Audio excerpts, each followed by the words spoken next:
Something extremely creepy is happening right now, and most people aren't aware of what it actually means. Most people hear about it, but they don't know the implications of this. So you've heard about AI music, right? And you heard about these AI artists who are now topping the charts.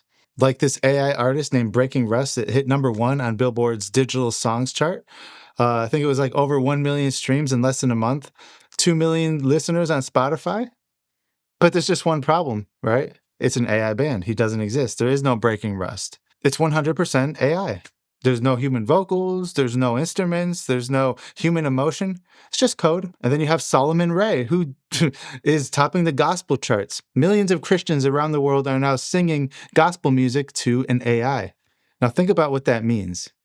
Because the implications of this, they're sinister and they're a lot darker than anybody can imagine. There's many AI artists that are topping the charts right now in the past, 6 months or so. But here's what they're not telling you about it. There's this website called Deezer. Well, I guess it's a streaming platform. It's one of the major streaming platforms. And they recently said that there's over 50,000 AI generated songs uploaded every single day to their platform. That's 30% of all music submitted. Think about that. And in a survey, I think it was like 9,000 people, over 90%, I think it was closer to 95%, couldn't tell the difference between AI music and real music. Why is that? The machines, they aren't just learning to make music, they're flooding the zone. They're saturating the airwaves, and most people can't even detect it. I'll give you a quick, pro tip. An easy way to detect AI music is if it sounds too perfect. Music should have some flaws because it's written by people who are flawed. Tiny, tiny flaws here and there, things that you can pick up on. AI music doesn't have that. It's too perfect. It sounds robotic. And it's pretty easy if once you understand, if you can compare AI music to like an artist that you actually like in the same genre, listen to them back to back, pause one, listen to the other, and try and understand like what makes that human and what makes that AI. It's pretty easy to pick it out because it does have a roboticness to it. And if you know what to listen for, which it's kind of subjective, honestly, but if you can understand that there is, it just sounds too perfect, then it's going to be most likely AI. So the question though, it's really, why is AI so good at this? Why can a machine with no soul, no experience, no heartbreak, no life produce music that, by all accounts, millions of people can't distinguish from real artists, from real music? And the answer, I don't think it's not as obvious as a lot of people think. And it connects to something that's far darker and far more sinister than just your run-of-the-mill technology. So throughout history, music has always been more than just sound. At its core, music is literally just pure mathematics. Music is numbers. Music is math. It's frequencies, it's ratios, it's geometric patterns. This is known, and people who study music theory can tell you a lot more about it than I can, but there really is a mathematical element to music. So going along this type of thinking, the fact that AI, which is a mathematical machine, right, can produce mathematical music like that, music that it's pleasing to hear. Well, that's because it's understanding how notes and mathematics play together, and it's formulating, these songs based on music theory, based on patterns, based on numbers, based on geometry. Even the ancient Greeks, they knew about this. The philosopher Pythagoras, he invented, or I should say, he discovered 2,500 years ago that music intervals could be expressed as simple numerical relationships. An octave is 2-to-1 ratio. A perfect fifth is 3-to-2. And basically, these aren't arbitrary numbers. They can be seen as, some people refer to it as the cosmic laws that embed the fabric of the universe, the fabric of reality, the building blocks that our reality is built on is mathematic in nature. So what they're doing here is they're tapping into the very fabric of reality to pull these numbers out.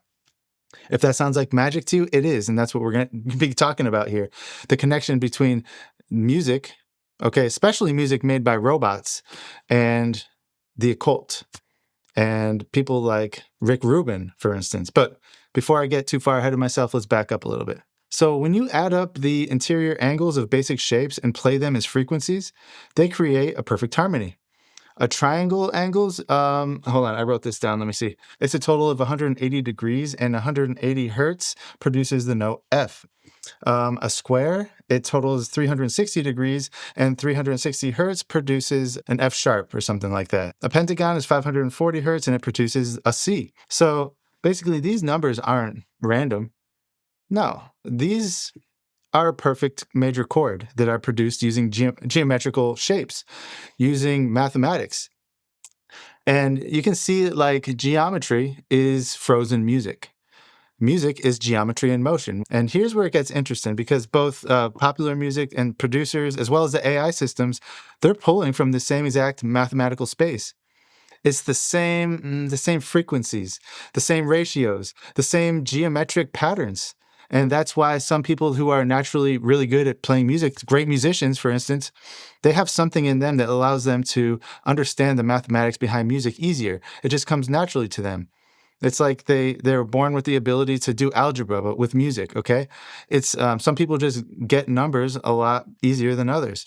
So, what is this space that they're accessing, that they're receiving this information from? Because it's not just math and it's not just physics. It's actually more ancient than that. And a lot of traditions worldwide, they have a different name for it. The Greeks, I think they called it a music of the spheres. It was they described it as like a celestial harmony produced by the movements of the heavenly bodies. Medieval scholars called it divine proportion. And occultists, people like Aleister Crowley, call it the ether. It's a dimension that exists right beyond our physical plane, beyond our perception. It's a realm of pure information, pure pattern, pure frequency.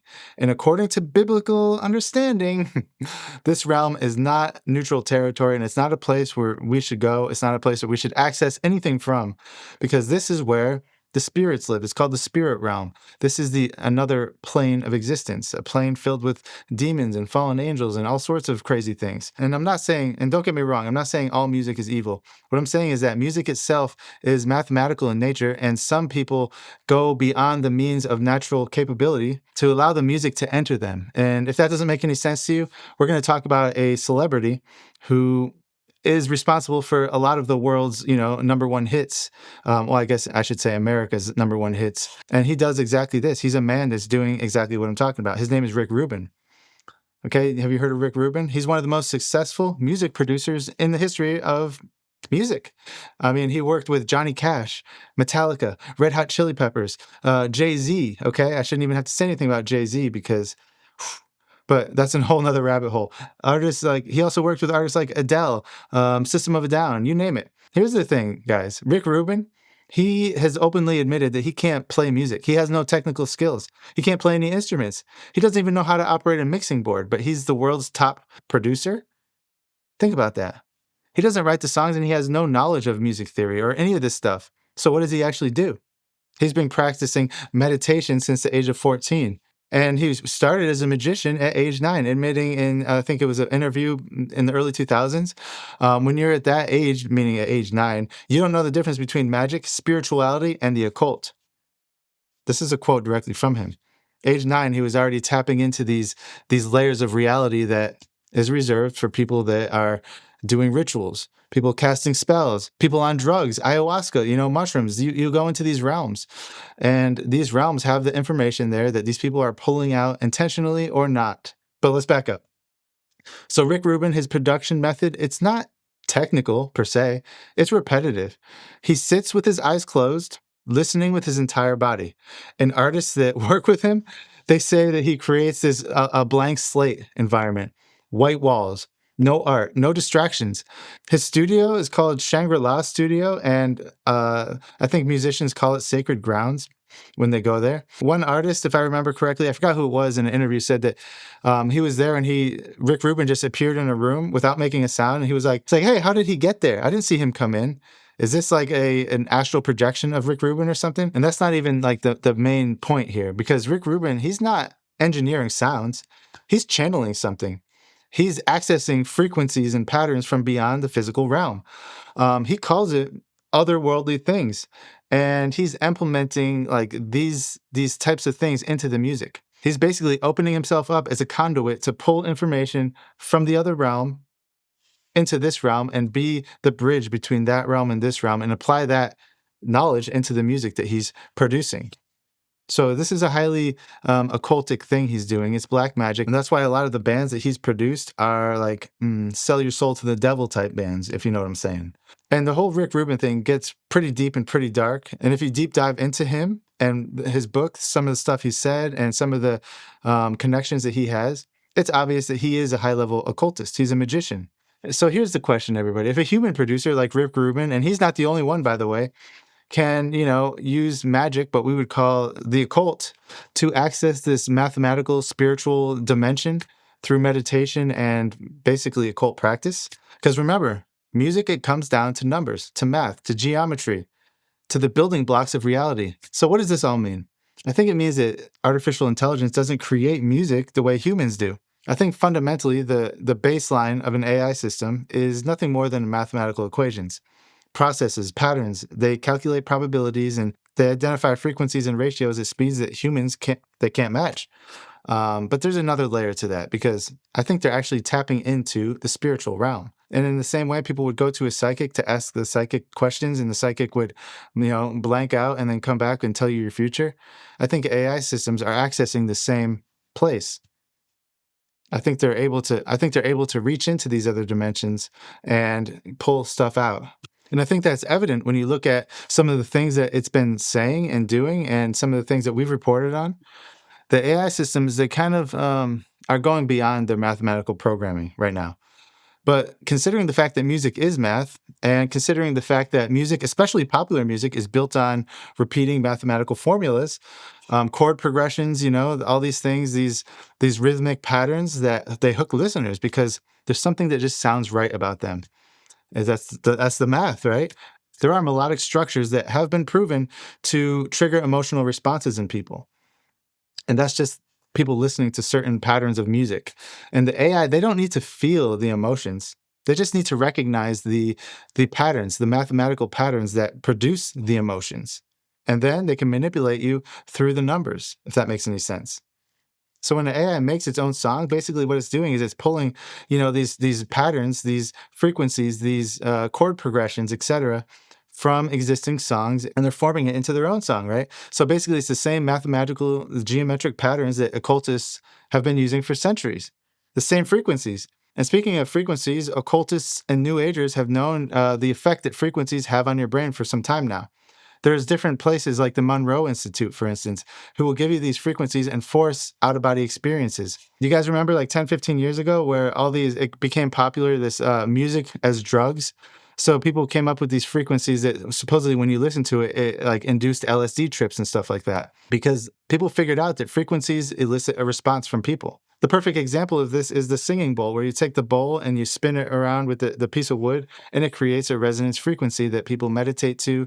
People say, New Agers say, it helps them leave their body and enter other worlds, other realms. It's an out-of-body experience. Frequencies have been known as a way to leave your body for some time. Look at the shamanistic tribes from around the world. A lot of them use chanting and rhythmic music to help people get into this meditative state that ultimately allows them to make contact with the spirit world. This is common, and people have been doing this for thousands of years. People have been using music, people have been using rhythms, people have been using different harmonies, different frequencies to access these dimensions. So when AI generates a song, it's not creating something new, right? It's receiving information from the same mathematical state that people like Rick Rubin are accessing through meditation, through occult rituals. But the difference? It's that AI, it doesn't need years of meditation training and occult ritual manuals, right, to understand what it's accessing. It just does it automatically because it just computes. And when it's computing, when it's doing that, it opens a doorway. Now, whether this doorway is opened intentionally by the people coding the AIs, or if it's something that happened as a byproduct, that's debatable. I think it was done intentionally. Some people say it was a byproduct. Some people don't even believe any of this. The Bible talks about songs that are sung in heaven. It talks about how the angels sang for joy, for glory of God when the earth was created. So music itself is a part of God's creation, and there's a very specific purpose to it. And the purpose should be to be glorifying God, to be pointing to Him. Now, when the other side hijacks the raw substrate of the music itself and uses it for their own glory, Well, it doesn't point towards God. It points away from God, and it points towards either the person themselves or something much darker. And I think it's Isaiah, the seraphim, they cry out in harmonies, basically singing, and harmonies that are so effective that they shake the foundations of the throne room, the throne of God. All this stuff, the numbers, the mathematics behind it is all baked into our existence. And by accessing these specific frequencies, you're accessing part of creation. And music and geometry and math have always been part of the spiritual realm for thousands of years, forever, since the beginning of time, both for worship and for warfare, spiritual warfare. Because throughout history, occultists they've totally understood this. The great thing about music is that it makes us feel. It's why this makes us feel kind of good. But this Makes us feel uneasy. Certain chords and musical progressions trigger our emotions in different ways. liking or not liking a song is subjective, but generally there are certain sounds that tend to make us feel happy while others tend to make us feel sad. One Heartland man is breaking down those sounds to understand more. Michael Huber makes his own electronic instruments. It's really like a cool exploration of machines and the limitations of machines. He's created dozens of homemade synths. Along the way, he's trying to uncover deeper meanings of music. Why when we hear a major chord, it has a certain effect on us psychologically, and then also kind of what's the underlying mathematics, that's kind of the lens that I view it through, that make that happen. He created a synth that feeds into this oscillator or sound wave translator so he can hear and see the relationship between two frequencies. From dissonance, something that doesn't sound so good, to a more pleasant sound.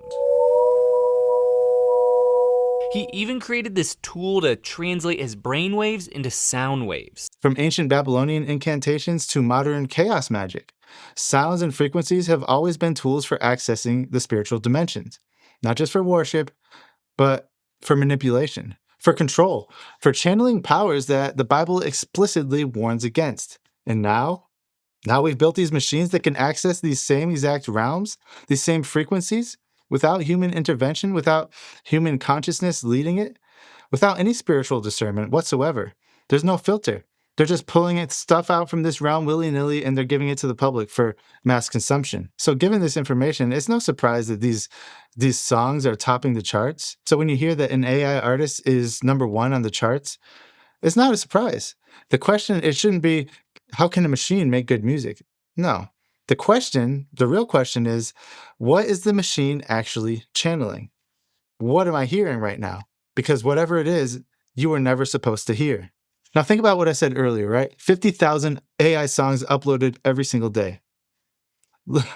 Millions of listeners can't even tell the difference, right? Entire generations are being corrupted, exposed, conditioned to accept music created by entities with no spirit, no soul. And this isn't about whether AI music sounds good or not. No, of course it's going to sound good. It's able to perfect it based on the numbers. There's no way it can't sound good. But the question, it shouldn't be whether it sounds good or not. It should be what actually happens to people when we flood our consciousness with content generated by machines that are tapping into these dimensions that we don't fully understand, or we shouldn't even have access to in the first place. Think about how many times you're going about your day and a song pops into your head and you're singing it along inside your, in your own head, and you're tapping your foot to it, and you keep thinking about it, and it's like an earworm. You get off work or wherever you are, and the first thing you do is you listen to that song because it's stuck in your head. How many times does that happen to you? It happens to me a lot. I love music. But now think about if that happens to somebody and the song that's stuck in their head is created by AI.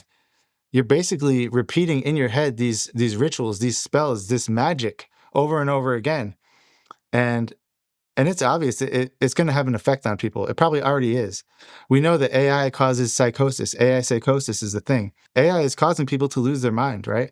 So now if we have these AI songs embedding into people's consciousness, so when they're going about their day, it's somewhere back there spinning and turning, this is a recipe for disaster. There's no question about it. The Bible talks about a time when people will call evil good and good evil. And I think we're watching it happen in real time, because this is evil. There's nothing good about it.